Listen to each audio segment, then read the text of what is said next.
आप सभी का स्वागत है अपने इस ध्यान सागर मंच पे शाम के 6 बजे के सत्र में, जहाँ पे हम अभी कार्तिक महात्म्य का स्वाध्याय कर रहे हैं। मैं प्रीतिशा आप सभी का स्वागत करती हूँ। हम पहले 15-20 मिनट का ध्यान करेंगे, उसके बाद स्वाध्याय करेंगे ताकि जो लोग पीछे से जुड़ना चाहते हैं वो जुड़ेंगे, है ना। तो पहले अपन स्वाध्याय करते हैं तो लोगों का मिस हो जाता है ना स्वाध्याय, इसीलिए। तो चलिए ध्यान की पोजीशन ले लेंगे, पैर को आलती पालती मारेंगे। जो ऊपर बैठे हैं वो पैरों को क्रॉस करेंगे, हाथों की उंगलियों को आपस में फंसाएंगे और प्यार से अपनी सुंदर सी कोमल सी आंखों को बंद करेंगे।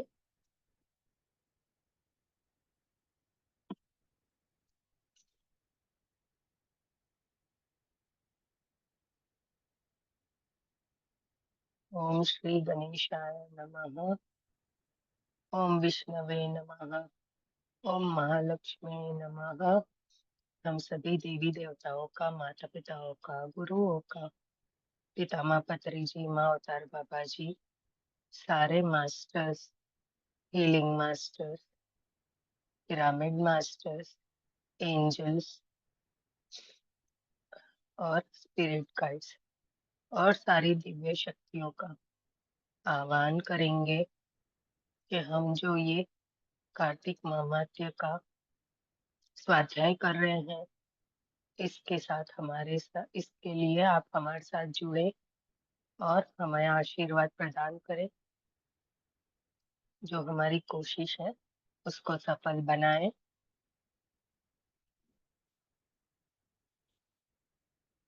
धीरे धीरे अपनी श्वासों पे ध्यान, आने वाली श्वासें और जाने वाली श्वासें दोनों के साथ एक होंगे।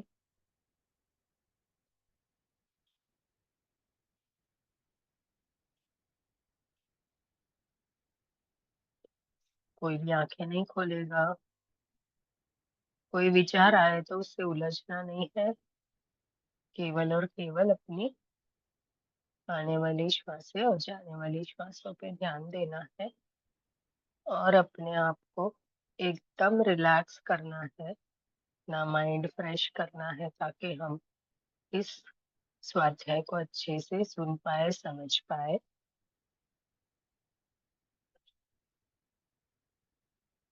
खुद को शांत करेंगे, मस्तिष्क को शांत करेंगे, आंखों को, कान को, नाक को, मुंह को, गले को, हाथों को,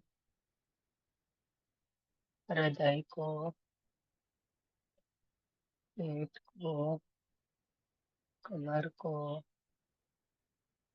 जांघों को, पैर को, तलवों को, सारे शरीर को एकदम ढीला छोड़ेंगे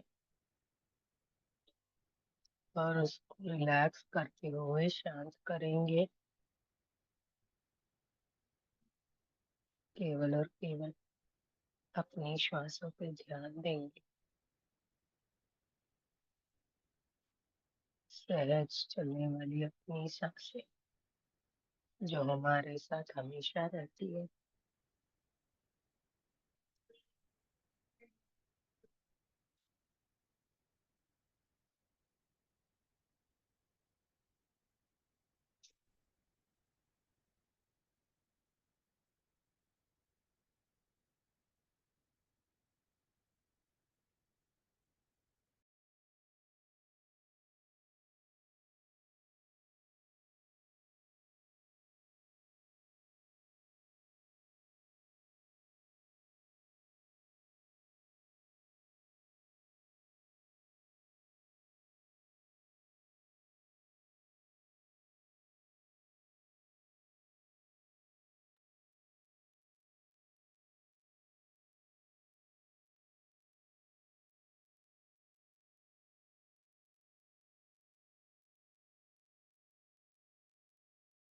शांति से अपने श्वासों पे ध्यान,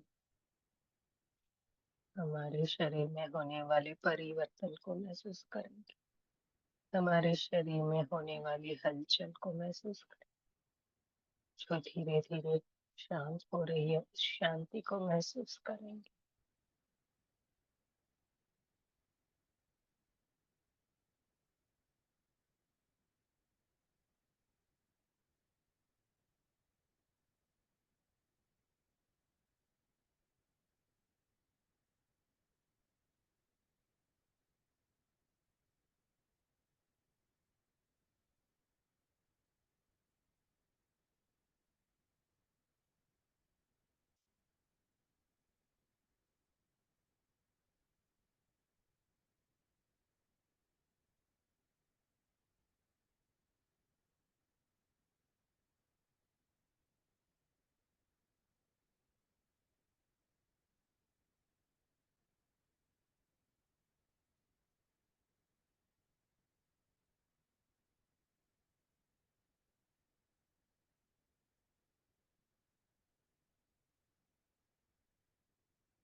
जी प्रीति जी, आप मुझे ना को होस्ट बना दीजिए, ठीक है। हम्म।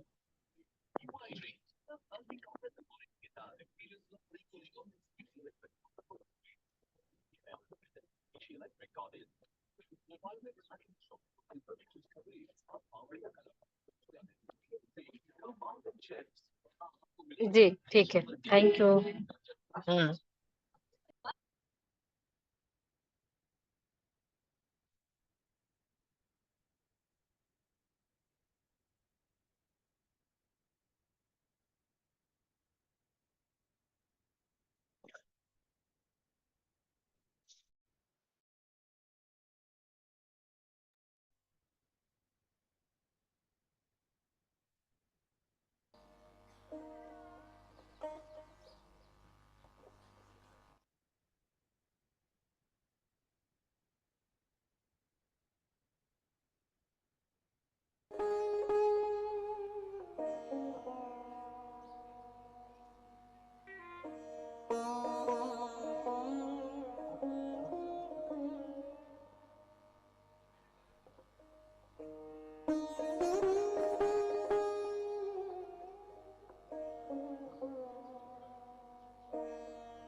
धीरे धीरे हम अपने इस भौतिक शरीर को महसूस करेंगे दोस्तों।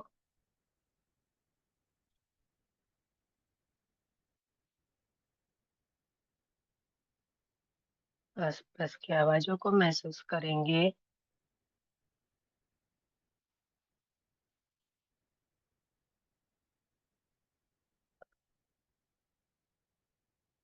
अपने पैरों की उंगलियों को हिलाएंगे, पैरों को हिलाएंगे और अपना लॉक खोल सकते हैं। हाथों की उंगलियों को हिलाएंगे, हाथों को हिलाएंगे और अपना लॉक खोल सकते हैं। अपनी दोनों हथेलियों को अपनी आंखों पर प्यार से, अपनी सुंदर सी कोमल सी आंखों पर रखेंगे। खुद को पूर्ण महसूस करेंगे।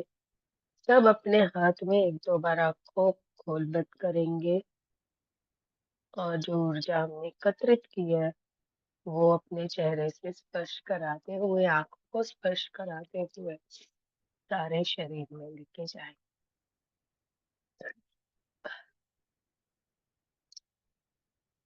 धन्यवाद दोस्तों। चलिए हम अपने स्वागत करेंगे।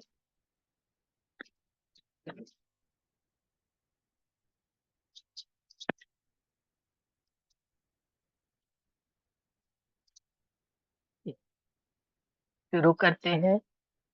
हमने कल 6 अध्याय पूरे किए थे। आज हमारा 7वां अध्याय है। अरे थोड़ा सा पानी पीना है तो आप लोग पानी पी सकते हैं। मैं भी पीती हूँ पानी।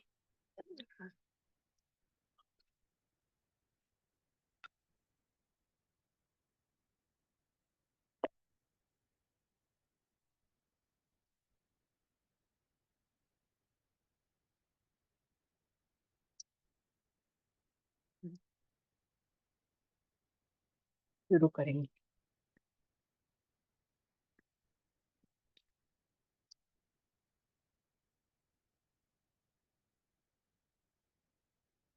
7वां अध्याय। नारद जी बोले, हे महाराज, कार्तिक व्रत धारण करने वाले मनुष्यों के नियम संक्षेप में सुना। सब प्रकार के अमिष, मांस, शहद, राई तथा नशा करने वाली वस्तुओं का परित्याग कर दे। पराया अन्न, परद्रोह, विदेश गमन, बिना तीर्थ के अन्य स्थान में रहना छोड़ दे तथा देवता, वेद, ब्राह्मण, गुरु, गौ, प्रति स्त्री, राजा और बड़ों की निंदा त्याग देवे। दाल, तिल, तेल, खरीदा हुआ पकवान, भाव और शब्द से दूषित वस्तुओं को छोड़ दे। जीवधारी का मांस, चूना, जभीरा का फल, मसूर, बासी अन्न ना खाए। बकरी, भैंस, गौ के दूध के सिवा अन्य दूध तथा ब्राह्मणों से खरीदा हुआ रस, पृथ्वी से पैदा हुआ नमक, ये भी सब छोड़ देवे। ये बता रहे हैं कि हमें कार्तिक मास में किन किन चीजों का त्याग करना चाहिए। मेरे ख्याल से ये हम पूरा तो नहीं कर सकते, पर जो हम कर सकते हैं, एक हाथ दो चीज को हम त्याग कर सकते हैं, है ना, सिर्फ 1 महीने के लिए। तांबे के पात्र में रखा हुआ पंचगव्य, पोखर का जल और अपने आप पकाया हुआ अन्न मांस के तुल्य कहा जाता है। मतलब अभी तांबे के पात्र में रखा हुआ जल अन्न, सॉरी, जल भी नहीं लेना चाहिए, पंचगव्य, और भी नहीं लेना चाहिए। मांस के तुल्य कहा जाता है तथा कार्तिक व्रती ब्रह्मचारी से रहे, पृथ्वी पर शयन करे, पत्तों पर खाए और चौथे प्रहर भोजन करे। जो ये करना चाहते हैं उनके लिए है ये सब नियम। नरक चौदस के को तेल लगाए। भी दिवाली के बाद दूसरे दिन छोटी दिवाली नरक चौदस बोलते हैं ना हम लोग। दिवाली के पहले दिन, सॉरी, धनतेरस के बाद जो आती है नरक चौदस, छोटी दिवाली, उस दिन बोलते हैं कि अपने शरीर पे पूरा तेल लगाना। इस तिथि को छोड़कर कार्तिक स्नान करने वाला तेल न लगाए। तेल सिर्फ ये एक ही दिन के लिए है, बाकी दिन तेल लगा के स्नान करना कार्तिक मास में वर्जित है। घिया, बैंगन, कुम्हाड़ा, कटेरे, तरबूज, कैथ ये सब छोड़ देवे। शिवद्रोही और वेद से विपरीत चलने वालों से संभाषण न करे तथा उपरोक्त मनुष्य और कौओं के देखे अन्न को तथा दोबारा पकाए हुए और दग्ध अन्न को न खाए। विष्णु भगवान की प्रसन्नता के लिए सामर्थ्य भर चंद्रायणी व्रतों को करे। क्रम से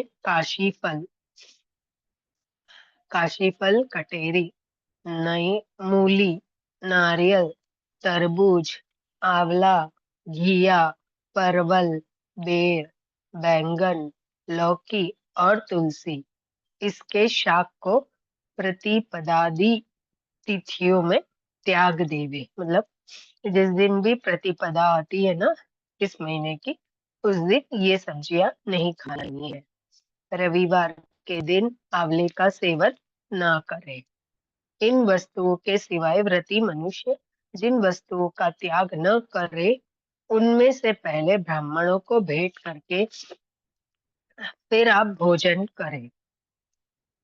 व्रती पुरुष माघ में भी उक्त नियमों पर चले और प्रबोधिनी एकादशी में जागरण कृत्य करे। यथोवत रीति से कार्तिक के व्रत करने वालों को देखकर यम के दूत भाग जाते हैं। जैसे सिंह के डर से हाथी, विष्णु के व्रत करने वाले मनुष्य जहाँ पर आदर पूर्वक रहता है वहाँ भूत पिशाच आदि नहीं रहते। यथारीति से कार्तिक व्रती पुण्यों को मुख वाला ब्रह्मा भी कहने से असमर्थ है। विष्णु का व्रत संपूर्ण पापों का नाश कर उत्तम धन पुत्र नाती धान्य को बढ़ाने वाला है। इन व्रतों को नियम पूर्वक करने से अन्य तीर्थों के सेवन की क्या आवश्यकता है। अगर ये बोल रहे हैं अगर आप ये व्रत को अच्छे से कर लेते हैं तो इससे है ना हमारे क्या भूत पिशाच पीछे नहीं, मतलब जो ये करते हैं जैसे सिंह से डर के हाथी नहीं आता है उसी तरह व्रत करने वाले के पास भूत पिशाच नहीं रहते।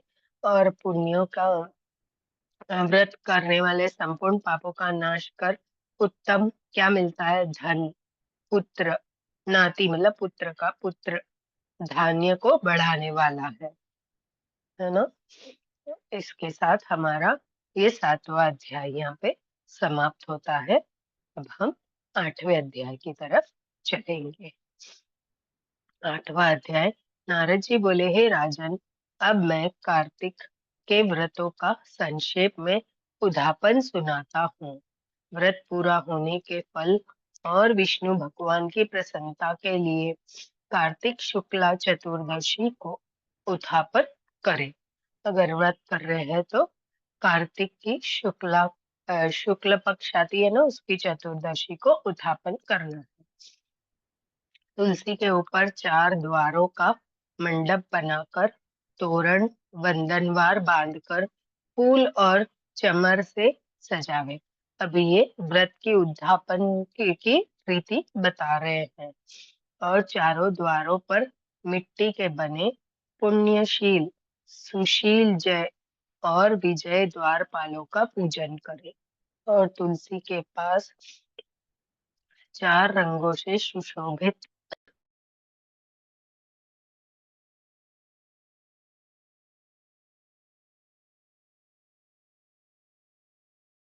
सॉरी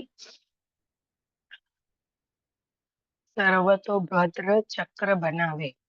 इसके ऊपर पंचरत्न और नारियल रखकर एक सुंदर कलश स्थापित करें। ये बता रहे हैं कि पंचरत्न और नारियल रखकर एक सुंदर कलश बनाए। फिर वहां शंख चक्र गदाधारी पीतांबर से युक्त लक्ष्मी सहित विष्णु भगवान की स्थापना करे, पूजन करे। प्रति पुरुष मंडल में इंद्रादि को पूजे। द्वादशी को भगवान उठे, त्रयोदशी को देवताओं ने उनके दर्शन किए और चतुर्दशी को पूजन करे। उस दिन शांत और सावधानी से उपवास करे। गुरु की आज्ञा को प्राप्त करके भगवान कृष्ण की सुवर्णमयी प्रतिमा का पूजन षडोपचार से करके और विविध भोग अर्पण करे। रात्रि में जागरण कर भजन कीर्तन करता रहे। प्रातः काल उठकर नित्य नैमित्तिक कर्म करे, मतलब रोज उठ के प्रातः काल में हमारे जो नियम के कर्म है वो करना है। पश्चात हवन करे, ब्राह्मणों को भोजन करावे। धन का लोभ छोड़ यथाशक्ति दक्षिणा देवे। ब्राह्मणों को भोजन करा के यथाशक्ति उनको दान देना है। उपवास कर ऐसे वैकुंठ को पावे। ऐसे उपवास करके ऐसे पूजन करने से वैकुंठ की प्राप्ति होती है। इस वैकुंठ चतुर्दशी के महात्म्य को देवता और शेष जी 100 वर्ष में भी नहीं कह सकते। जो भगवान चक्रपाणि के जागरण में भक्ति पूर्वक आंगन में गायन और नृत्य करते हैं, उनको सहस्र गौओं के दान करने का फल मिलता है। ये बता रहे हैं कि जब जागरण करते हैं ना, उसमें भक्ति पूर्वक हम आंगन में नाच गाने, मतलब भगवान के भजनों पर जो नाच गाना होता है, नृत्य बोलते हैं उसको। नाच गाना अलग चीज है। नृत्य जो होता है, जो भजनों पे हम झूम झूम के करते हैं, वो फिल्म वाला नहीं। और वो सहज गौओं के दान करने का फल देता है। इसी दिन विष्णु भगवान मत्स्य रूप हुए थे। मत्स्य रूप की कहानी हमने सुना था ना, कि शंखासुर को मारने और वेदों को बचाने के लिए उन्होंने मत्स्य रूप इस दिन धारण किया था। अतः उनको प्रसन्न करने के लिए इस तिथि में उन ब्राह्मणों को खीर आदि अन्न का भोजन करावे तथा अतो देवता मंत्रों से तिल और खीर का हवन करे। तत्पश्चात यथाशक्ति दक्षिणा दे और नमस्कार करे, जिसके करने से अक्षय फल मिलता है। अब ये बता रहे हैं कि ब्राह्मणों को खीर आदि का भोजन, अन्न बना के भोजन करवाना। फिर देवता के मंत्रों से तिल और खीर का हवन करना। फिर यथाशक्ति दक्षिणा दे और नमस्कार करे, जिसके करने से अक्षय फल मिलता है। फिर विधि पूर्वक कपिला गौ का पूजन करे और उपदेश करने वाले गुरु को साप्ताहिक वस्त्र और आभूषण से सुसज्जित कर समापन करावे। ये बता रहे हैं कि ये हवन वगैरह हो गया। अब ब्राह्मण जो ये पूजा करवाते हैं, उनका पूजन करके उनको वस्त्र और आभूषण दान में दे। प्रार्थना मंत्र से आपकी प्रसन्नता से मेरे 7 जन्म के पाप नष्ट हो जाए और मेरे मनोरथ सफल होवे और मरणोपरांत मुझे विष्णु लोक की प्राप्ति हो, ऐसी प्रार्थना करने को बता रहे हैं। ऐसे उन ब्राह्मणों में क्षमापन करा के और प्रसन्न कर पूजा की सामग्री गौ के समेत गुरु को निवेदन करे। फिर अपने बांधवों सहित स्वयं भोजन करे, क्योंकि आप उपवास करे थे इतने दिन। अभी ये सब विधि हो जाने के बाद अपने बंधुओं के साथ आप स्वयं भोजन कर सकते हैं, मतलब आपके व्रत का समापन यहाँ होता है। फिर आप भोजन पा सकते हैं। कार्तिक और माघ की यह विधि कही है। ऐसा सम्यक रीति से कार्तिक का व्रत करने वाला संपूर्ण कामनाओं से युक्त विष्णु भगवान के समीप चला जाता है। बोलते अगर इस विधि से अगर कार्तिक का महीने का उपवास करके इसे भोजन का पूजा विधि करवाए तो मरने के बाद सीधा विष्णु जी के पास ही जाती जाती है जीवात्मा, और कहीं नहीं। अतः श्री अष्टाध्याय, अभी 9वां अध्याय। राजा पृथु ने कहा, है ना जी,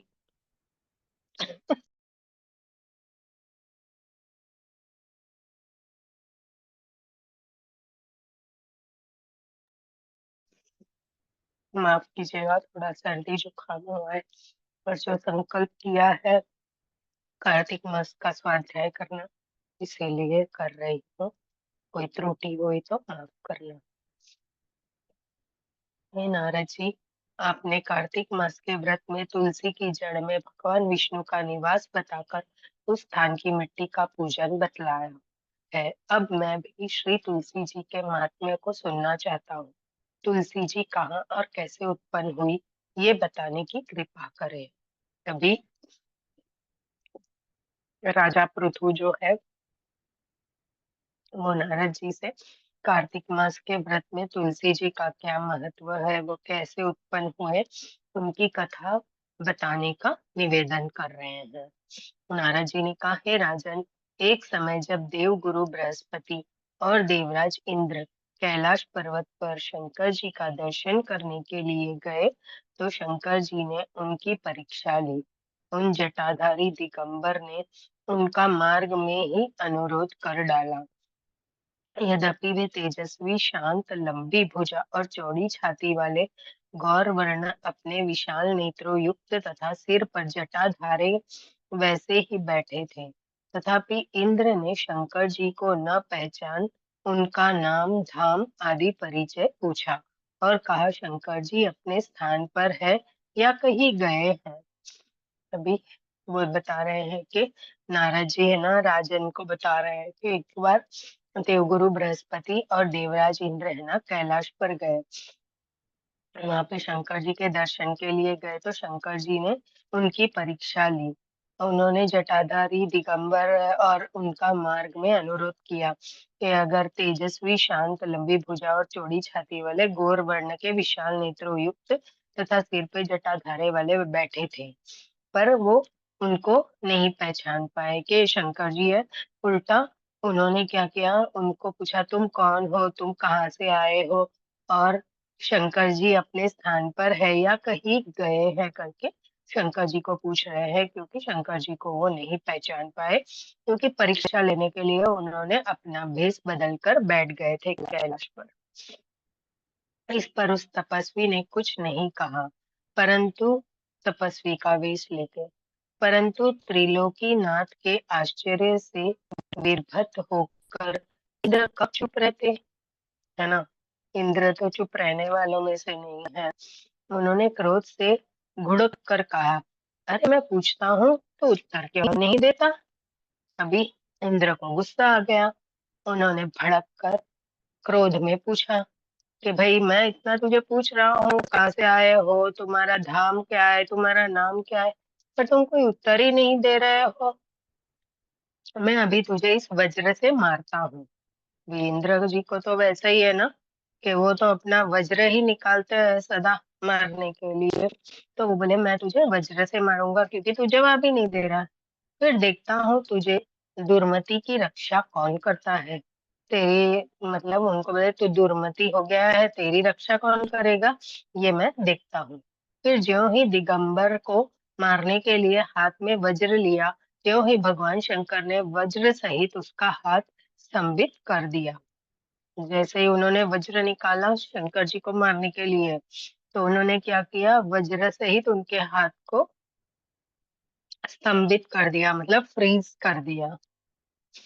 वो हाथ उठा ही नहीं पा रहे थे, और विकराल नेत्र कर ज्यों ही उसे देखा तो ऐसे विदित हुआ मानो वह दिगंबर प्रज्वलित हो उठा है। फिर उन्होंने देखा कि है ना, जैसे उन्होंने हाथ रोक दिया उनका, फिर देखा कि वो दिगंबर तो जो था वो एकदम प्रज्वलित हो गया, उनके अंदर से कोई रोशनी निकल रही है। और तेज से जला देगा। ऐसे आग निकल मतलब ऐसी रोशनी निकल रही है, उनको डर लग गया इंद्र जी को कि मुझे जला ना दे। भुजाएं स्तंभित होने से इंद्र के क्रोध और दुख का अंत ना रहा। अभी भुजाएं भी स्तंभित हो गई, जवाब नहीं मिल रहा, तो इंद्र को और ज्यादा क्रोध आने लगा। जो ही बृहस्पति जी ने उसको प्रज्वलित देखा, त्यों ही अपनी बुद्धि से उनको भगवान शंकर जानकर प्रणाम किया। अब इंद्र तो ये सब देख रहे हैं, मतलब क्योंकि वो तो थोड़ा अहंकार में ही रहते हैं इंद्र भगवान, ये तो हम सभी ने पहले से सुन रखा है, क्योंकि देवराज है वो। तो वो अब बृहस्पति भगवान है, वो तो सभी को अच्छे से जानते हैं और वो एकदम शांत और स्वभाव के हैं। उन्होंने देख लिया, अरे जो प्रज्वलित हुआ है ये तो आप शंकर भगवान ही है। उन्होंने उनको प्रणाम किया और इंद्र को भी उनके चरणों में गिरा दिया। और उन्होंने क्या किया, इंद्र को उनके चरणों में गिरा दिया। फिर बृहस्पति जी बोले, हे दीनानाथ, अपना क्रोध रोककर इंद्र का अपराध क्षमा कीजिए। क्योंकि अभी शंकर जी को भी गुस्सा आ गया था, उनके अंदर से ज्वालाएं निकल रही थी, जो ये इंद्र जलने के केस में आया था। तो उन्होंने फिर उनसे विनती की, किसने, बृहस्पति जी ने, किससे, शंकर जी से, कि हे दीनानाथ, ये इंद्र को है ना रोक के इसका अपराध है ना आप क्षमा कीजिए। बृहस्पति जी के वचन सुनकर महेश्वर गंभीर वाणी में बोले, मैं अपने नेत्र से निकले क्रोध को कैसे रोकूं। अभी ये हम सब जानते हैं कि शंकर जी जब तक बहुत शांत है ना, तब तक उनके जैसे भोले कोई नहीं है, इसलिए उनका नाम भोलेनाथ है ना। और अगर उनको गुस्सा आया है तो प्रलय आ जाती है, तीसरा नेत्र खोलने से क्या होता है, पूरा भस्म हो जाता है, ये हम जानते हैं। तभी वो बता रहे हैं किसको, बृहस्पति जी को, कि मैं अपने नेत्र में से निकले हुए क्रोध को कैसे रोकूं, ऐसे पूछ रहे हैं। तब बृहस्पति बोले, हे भगवान, भक्तों पर तो दया करनी ही चाहिए, अतः अपना भक्त वत्सल नाम सार्थक कीजिए और इस तेज को शांत कर इंद्र का उद्धार कीजिए। अभी बृहस्पति जी बोले, हे भगवान, भक्तों पर तो दया आप करते ही है और आपको करनी भी चाहिए, अतः आपको भक्त वत्सल जो नाम दिया गया है उसको सार्थक कीजिए और आपके तेज को शांत करके इंद्र का उद्धार कीजिए। तब भगवान शंकर ने कहा, मैं तुम्हारी स्तुति से प्रसन्न हूँ, जो तुमने इंद्र को जीवन दान दिलाया। उन्होंने बोला, अरे बृहस्पति जी, मैं तुम्हारी स्तुति से शांत हूँ, क्योंकि वो विनती कर रहे थे, क्रोध नहीं कर रहे थे। तो बोले, मैं आपके स्तुति से शांत हूँ, क्योंकि उन्होंने उनसे भक्तवत्सल कहा, दया करने की है विनती की, कि इंद्र पे भी दया करो, आप तो लोग भक्तों पे दया करने वाले हो। तो वो थोड़ा शांत और प्रसन्न हो गए। और उन्होंने बोला, मैं आपने है ना आपके सुध बुद्धि से इंद्र को जीवन दान दिलाया है, वरना तो मैं इनको आज भस्म ही कर देता। अब मैं तुम्हें अपने वरदान द्वारा जीव नाम से विख्यात करता हूँ। मेरे नेत्र की अग्नि अब इंद्र को पीड़ित नहीं करेंगी। बोले, अभी मेरे नेत्रों की जो अग्नि है उसको शांत कर दे रहा हूँ, तो उससे अभी वो इंद्र को पीड़ित नहीं करेगी। ऐसा कर कर शंकर जी ने अपने माथे से निकले हुए तेज को लेकर क्षीर सागर में डाल दिया। फिर शंकर भगवान ने क्या किया, अपनी ज्वाला है, जो जलती हुई ज्वाला है, उनको शांत करने के लिए तो जल ही चाहिए ना ज्वाला को शांत करने के लिए। तो उन्होंने अपना सिर निकालकर क्षीर सागर में डाल दिया। फिर लीलाधारी भगवान अंतर्धान हो गए। फिर भगवान वहां कौन, शिव जी, शंकर भगवान वहां से अंतर्धान हो गए, क्योंकि उन्होंने लीला रची थी ना, ये दोनों कैलाश पे आए थे इनकी परीक्षा लेने के लिए। इंद्र और बृहस्पति दोनों भय से मुक्त होकर परम सुखी हुए। अभी वो तो एकदम घबरा गए थे, डर गए थे कि अभी ऐसे ऐसे ज्वालाएं निकल रही है, अब हमारा क्या होगा, हमें भस्म कर देंगी ये। पर अभी उनको थोड़ी राहत मिली कि नहीं, चलो ये शांत हो गया। इन्होंने अपनी ज्वालाओं को क्षीर सागर में डुबो के शांत कर दिया। इसका मतलब अभी हम पर कोई कहर नहीं बरतेंगे। और जैसे वो अंतर्धान हो गए और शांत हो गए और खुश हो गए कि नहीं चलो, अभी अंतर्धान भी हो गए तो अभी हमारे पे कुछ भी नहीं है।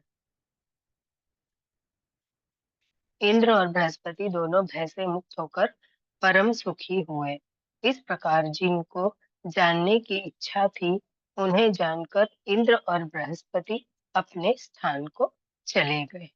मतलब वो कैलाश पे शंकर जी को जानने के लिए ही आए थे। तो बोले जिनको जानना था उन्होंने सब कुछ देख लिया ना, उनकी लीला क्या है, वो कैसे क्रोधित होते हैं, वो कैसे शांत होते हैं, वो सब कुछ देखकर वे दोनों वहां से अपने स्थान को चले गए, है ना। अभी और एक हो जाएगा 10वां अध्याय, छोटा सा है। 10वां अध्याय। राजा पृथु ने कहा, हे देवर्षि, आपको नमस्कार है।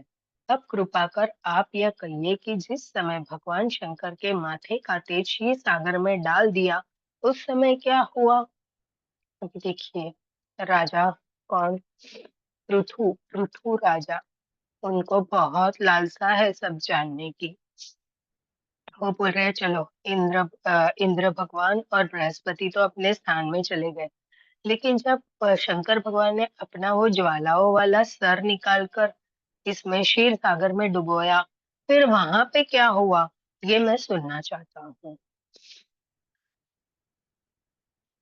नारद जी ने कहा, हे राजन, जब शंकर जी ने तेज क्षीर सागर में डाल दिया तो वह शीघ्र ही बालक होकर गंगा सागर के संगम पर बैठकर संसार को भय देने वाला रुदन करने लगा। वो बोल रहे हैं कि जैसे है ना, ये ज्वालाओं वाला सिर उन्होंने कहाँ पे, क्षीर सागर में डाल दिया, तो वो क्या हुआ, गंगा सागर में एक छोट बालक का रूप लेकर वो गंगा सागर के संगम पर बैठकर संसार को भय देने वाला रुदन करने लगा, मतलब डराने वाला। उसके रुदन से समस्त संसार व्याकुल हो उठा। रुदन मालूम, रुदन किसको बोलते हैं, एकदम ऐसे क्या बोलते हैं, करुण आवाज में रोना।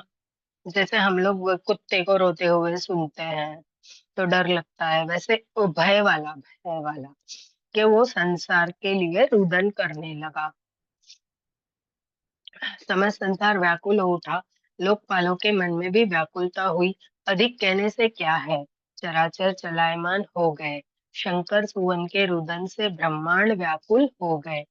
अभी वो ज्वालाएं थी, वो तो शांत हो गई इसमें क्षीर सागर में जाकर, लेकिन जो बालक बना उसके अंदर वो ज्वालाओं का अंश आया और वो एकदम है ना रुदन करने लगा संसार के प्रति,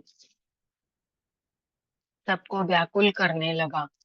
और समस्त देवता और ऋषि मुनि व्याकुल होकर लोक पितामह ब्रह्मा जी की शरण में गए। वे वो इतनी करुण आवाज में इतना जोर जोर से रोने लगा, रुदन मीन्स रोना, तो वो रोने लगा। सारे देवता सब डर गए वो आवाज सुन के कि ये भाई, ये क्या भयानक आवाज कहाँ से आ रही है, कैसी आवाज है ये, इससे इतना भय क्यों हो रहा है। और सबने मिलके ब्रह्मा जी को प्रणाम किया और सब जने कहाँ गए, ब्रह्मा जी के पास, क्योंकि शंकर जी का था वो, इसीलिए ब्रह्मा जी के पास गए। स्तुति की, फिर कहा, हे पितामह, यह बड़ा भयंकर समय आया है, इसका नाश कीजिए। बोले अभी ये तो सारे संसार को दुख में डुबो सकता है ना, करुण में डुबो सकता है। करुण मतलब क्या है, दुख में बहुत ऐसे करुण आवाज निकलती है, बहुत दुखी होता है तो कोई अपने अच्छा प्रिय चला जाता है तो हम रुदन करते हैं ना उसके पीछे, वैसे करुण आवाज में एकदम रोना उसने चालू किया था। तो अभी ये सब भय के मारे पितामह से पूछ रहे हैं, मतलब ब्रह्मा जी से, कि इसका नाश कीजिए, ये तो है ना सारे संसार को है ना रुदन में डुबो देगा, भय में डुबो देगा, दुखी कर देगा। देवताओं की ये बात सुनकर ब्रह्मा जी सत्यलोक से उस बालक को देखने के लिए समुद्र तट पे आए। ब्रह्मा जी अपने लोक सत्यलोक ब्रह्मालोक से उतरकर समुद्र के तट पर आए, क्योंकि वो समुद्र में डूबा था, समुद्र के तट पे बैठा था और रुदन कर रहा था जोर जोर से। समुद्र से ब्रह्मा जी को आता देख उन्हें प्रणाम किया और बालक को उठाकर उनकी गोद में दे दिया। समुद्र से ब्रह्मा जी को आते देखकर उन्हें प्रणाम किया और उन्होंने समुद्र ने क्या किया, बालक को उठाकर ब्रह्मा जी के गोद में दे दिया। तब विस्मित होकर ब्रह्मा जी ने पूछा, हे सागर, तुम शीघ्र बताओ कि यह बालक किसका है। अब किसी को कुछ पता नहीं है कि करुण बालक है कौन, भाई कहाँ से आया है। तो जैसे ही ब्रह्मा जी आए, सागर ने उठा के उसको उनके गोद में दे दिया। तब फिर वो ब्रह्मा जी और सागर से पूछ रहे हैं कि तुम मुझे शीघ्र बताओ कि ये बालक है कौन, किसका है। तब समुद्र ने कहा, हे प्रभु, यह तो मैं नहीं जानता, किंतु मुझे इतना अवश्य ज्ञात है कि यह गंगा सागर के संगम पर प्रकट हुआ है। बोले मैं नहीं जानता ये कौन है, लेकिन जो गंगा सागर है ना, मालूम है आपको गंगा सागर कहाँ है? ये जगन्नाथपुरी से आगे है। और कहा जाता है ना, सब तीर्थ बार बार, गंगा सागर एक बार। गंगा सागर हो गया मतलब सारे सागर आके गंगा जी में वहां मिलते हैं, इसीलिए वो संगम को गंगा सागर नाम दिया गया है। तो वहां पे वो प्रकट हुआ है। अतः आप इस बालक का जाति कर्म आदि संस्कार कीजिए, इसका जातक फल बताइए। अभी ये बता रहे हैं कौन, सागर के ब्रह्मा जी से कि आप ही अभी इस बालक का जाति कर्म सब बताइए और इसका संस्कार कीजिए और इसके जातक का फल बताइए, भाई ये है क्या और आगे ये क्या करने वाला है। नारद जी कहते हैं कि इधर तो सागर ब्रह्मा जी से ऐसे कह रहा था, उधर सागर पुत्र भी ब्रह्मा जी के गले में हाथ डालकर बार बार उनका आकर्षण कर रहा था। अभी सागर में इसको डुबाया था, इसलिए ये क्या बोले, ये सागर पुत्र है, क्योंकि सागर से प्रकट हुआ था वो, गंगा सागर से, इसलिए गंगा सागर का पुत्र है ऐसे। अभी यहाँ तो है ना, सागर पुत्र ब्रह्मा जी के गले में हाथ डालकर बार बार उनको प्यार करने लगा। अब तो उसने ब्रह्मा जी का गला जोर से पकड़ा, गला जोर से पकड़ा कि वे पीड़ित हो नेत्रों से आंसू डलने लगे। पहले तो उसने क्या किया, पास में आया, बड़े प्यार से ब्रह्मा जी को सहला के गले में हाथ डाल के उनको आकर्षित किया। फिर क्या किया, जैसे ही थोड़ा वो प्यार बढ़ा, उसने सीधा जाके ब्रह्मा जी का गला बड़े जोर से पकड़ लिया कि उनकी आंखों से आंसू ही निकल गए। मतलब बहुत जोर से दबाने से एकदम पीड़ा होती है और पीड़ा के कारण आंखों से आंसू निकल जाते हैं, वैसी पीड़ा ब्रह्मा जी को यहाँ पे होने लगी। किसी प्रकार उन्होंने अपने दोनों हाथ से जोर लगाकर गला छुड़ाया और सागर से कहा, सुनो, मैं तुम्हारे पुत्र का जातक फल कहता हूँ। अभी ब्रह्मा जी ने अपना जोर लगाकर किसी भी तरह से अपना गला उससे छुड़ाया और सागर से कहा, ये तुम्हारा पुत्र है ना, चलो अब मैं इसका फल आपसे कहता हूँ। मेरी आंखों से जो जल निकलता है, इस कारण उसका नाम जलंधर होगा। बोले अभी मेरी आंखों से जो जल निकला, जलंधर मालूम ना, वो भी एक राक्षस था, तो उसका नाम अभी जल निकला मेरी आंखों से, इसने मतलब इस लड़के ने मेरी आंखों से जल निकाल दिया गला दबा के, इसलिए इसका नाम है ना जलंधर रखना होगा। यह पैदा होने के साथ ही तरुण हो गया है, इससे यह सब शस्त्रों का पारंगत महापराक्रमी, महावीर, जवान और रण दुर्गम तथा सभी दैत्यों का पारंगत और भगवान विष्णु को जीतने वाला होगा। जलंधर की स्टोरी तो सबको पता है ना। तो बोले ये है ना कैसा होगा, ये बहुत शूरवीर, पूरे शास्त्रों को चलाने मतलब पारंगत, शस्त्र हर शस्त्र इसको चलाने आएगा, महापराक्रमी होगा, महावीर होगा और सारे दैत्यों का पारंगत मीन्स सारे दैत्यों का राजा बनेगा। और भगवान विष्णु को ये एक दिन जीतेगा। यह कहीं भी नहीं हारेगा, ये कहीं भी नहीं हारेगा। एक भगवान शंकर को छोड़कर सब सबसे अवस्थ होगा। बोले इसको सिर्फ हराने वाले कौन है? सिर्फ भगवान शंकर ही इसको हरा सकते हैं, बाकी कोई इसको हरा नहीं सकता। जहां से ये उत्पन्न हुआ है फिर वही जाएगा। बोले जहां से उत्पन्न हुआ है ना फिर वही जाएगा। इसकी पत्नी बड़ी पतिव्रता, सौभाग्यशाली, सर्वांग सुंदरी, परम मनोहर, मृदु भाषिणी तथा शील की सागर होगी। मतलब इसकी पत्नी बहुत ही सुंदर, मतलब उसका कोई वर्णन ही नहीं कर पाए ऐसी सुंदर पत्नी, गुणवती, पवित्र पवित्र, सौभाग्यशाली, परम मनोहर, ऐसे उसकी विशेषताएं बताते हैं। नारद जी ने कहा, हे राजन, सागर से यह कहकर ब्रह्मा जी ने शुक्राचार्य को बुलाकर बालक का राज अभिषेक कराया। फिर उन्होंने क्या किया? ब्रह्मा जी ने शुक्राचार्य को बुलाकर बालक का राज अभिषेक कराया। फिर अंतर्धान हो गए। राज अभिषेक कराकर ब्रह्मा जी अंतर्धान हो गए। अब तो उस बालक को देख सागर बहुत प्रसन्न हुआ और कितने ही उपाय से उसका पालन करके बड़ा किया। अभी ये सागर में से ही उत्पन्न हुआ था, तो सागर ने इसको अपनी गोद में रखकर इसको बड़ा किया। फिर कालनेम नाम के असुर को बुलाकर उसकी वृंदा नाम की पुत्री से उसका विवाह कर दिया। है ना? ये वाली कथा भी आप लोगों ने सुन रखी है। वृंदा जो बाद में तुलसी जी बनी थी।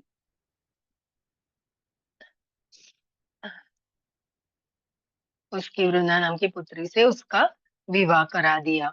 अब शुक्राचार्य के प्रभाव से वह दैत्यों पर राज करने लगा।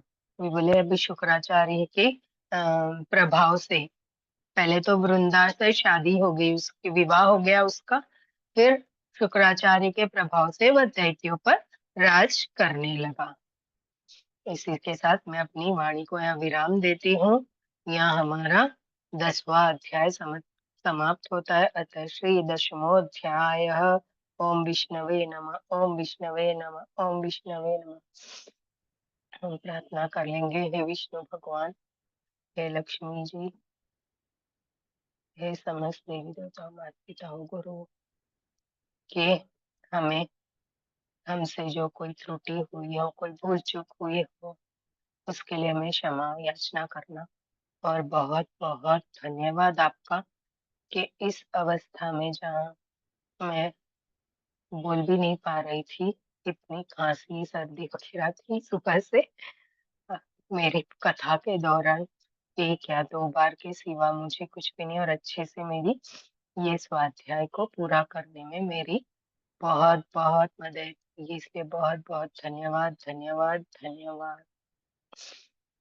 और आप सभी का जो इस YouTube और Zoom से जुड़े हैं और मुझे सुना है, उसके लिए भी धन्यवाद। और आप सभी से भी मैं क्षमा चाहूंगी अगर इस दौरान मेरे से कोई चूक हुई हो तो।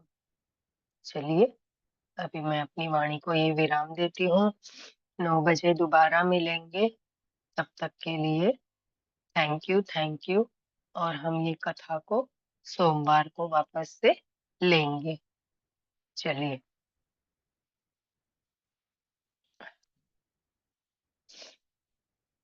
सभी को बहुत बहुत धन्यवाद।